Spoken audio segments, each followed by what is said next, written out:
Halo kreatif Kama Digital. Jadi ternyata kalau kita ngulik zaman sekarang ya, sebenarnya media sosial itu bisa jadi salah satu sarana untuk mempermudah kita branding di mata orang lain. Kalau dulu mungkin kalau mau branding kita harus masuk TV dulu biar dikenal sama orang lain. Kita harus sering siaran, harus sering masuk di radio supaya orang tahu siapa kita. Tapi itu dulu, zaman sekarang nggak perlu cara-cara repot seperti itu. Karena kita bisa dengan mudah dikenal oleh orang lain lewat apa? Lewat media sosial. Kalau dalam kasus ini, gue bakal ngomongin tentang Instagram yang bisa jadi satu sarana supaya teman-teman bisa dikenal oleh orang secara luas. Nah, lalu apa aja sih keuntungan kalau kita bisa memperbaiki, kita bisa ngebagusin branding kita di media sosial dalam lingkup secara luas? Jadi, gue bakal coba bahas di sini, bahas yang mungkin teman-teman masih kurang aware nih dengan branding di media sosial.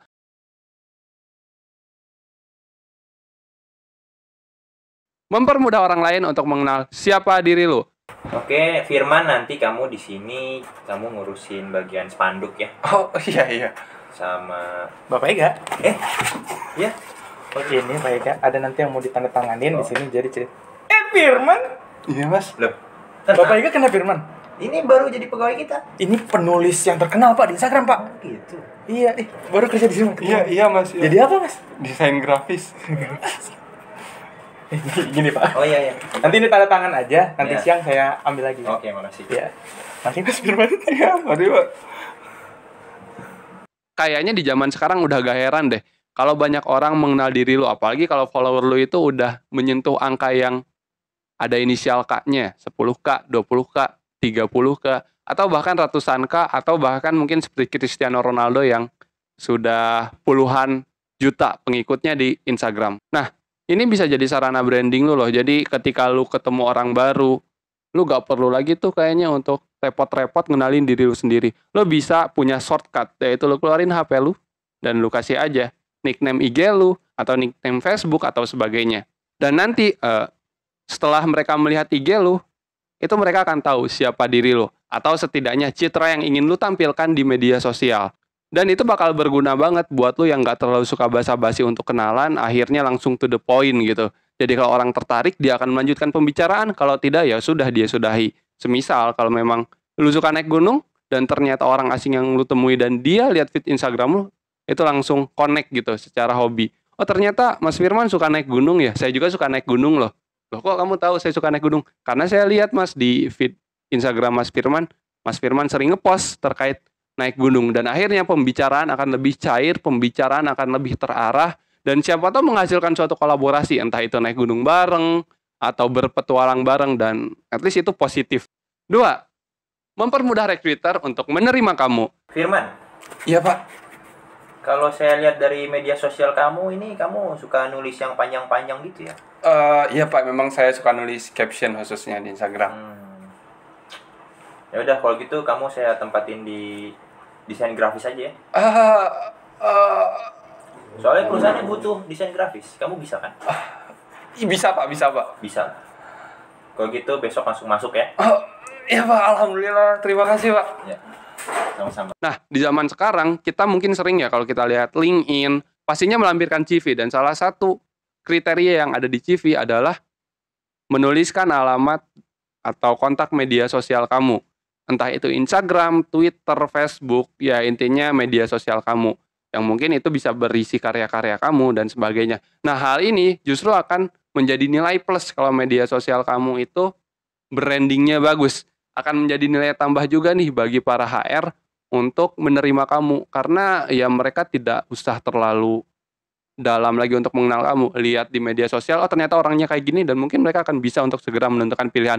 Dan ini gak cuman berlaku di kalau kamu pengen mencari suatu pekerjaan aja. Ini pun berlaku kalau kamu masih SMA, masih kuliah, di mana ketika ada orang ingin menerima anggota baru suatu organisasi, ya mungkin dia akan melihat terlebih dahulu nih CV-nya, dan dia akan ngecek dulu nih media sosialnya. Semisal ternyata ada orang yang dia di media sosialnya jago desain grafis, dan ketika suatu organisasi butuh orang bidang desain grafis, dan yang suka desain grafis ini melamar, oh ternyata pas lihat IG-nya orangnya bagus nih dalam ngedesain, Gua rasa wawancaranya bukan lagi terkait minat dan bakat, tapi bagaimana caranya dia bisa membuat desain grafis yang bagus untuk organisasinya, dan peluang lu untuk keterima itu lebih besar.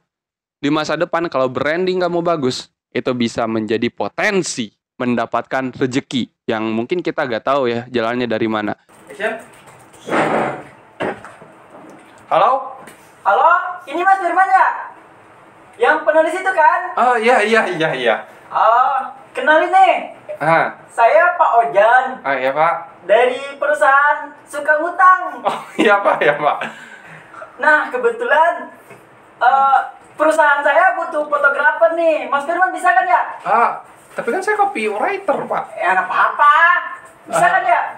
Bisa Pak. Oke, langsung saya kirim emoji-nya aja ya, via email. Oke Pak, siap Pak, saya tunggu. Oke, saya tunggu besok ya. Iya Pak, terima kasih Pak. Ada temen gua, dia rajin banget nih buat bikin buat nge-upload hasil grafisnya di sosmed berupa doodle, berupa grafis gambar yang memang lucu, menarik gitu. Tiba-tiba ada orang dari US, Amerika ngechat dia gitu untuk ngajak kerjasama ngehandle media sosial si calon klien ini yang dari US. Padahal temen gua tinggalnya di Indonesia gitu, di Jakarta. Nah ini kita sering menampilkan karya kita di media sosial, dan karya itu selalu bertumbuh, selalu growth gitu. Itu orang bakal melihat dan bisa menjadi potensi seperti yang tadi gue contohin. Artinya ya ini merupakan satu potensi besar kalau kita bisa aktif branding di media sosial. Gue rasa rezeki akan datang dari pintu yang tidak kita duga. Seperti temen gue, tahu-tahu dapat klien dari Amerika kan. Luar biasa, itu karena dia rajin. Dan zaman sekarang penggunaan media sosial itu sudah sangat luas. Dan kalau kita cuman menjadikan media sosial sebagai ajang upload foto selfie kita doang tanpa ada karya di situ, tanpa ada pesan yang bisa disampaikan, kayaknya sayang aja deh. Ya balik lagi, media sosial bisa menjadi tempat untuk datangnya rezeki yang kita gak tahu dari pintu mana saja. Sampai jumpa di episode berikutnya, semoga bermanfaat. Salam kreatif dari Kama Digital. Bye.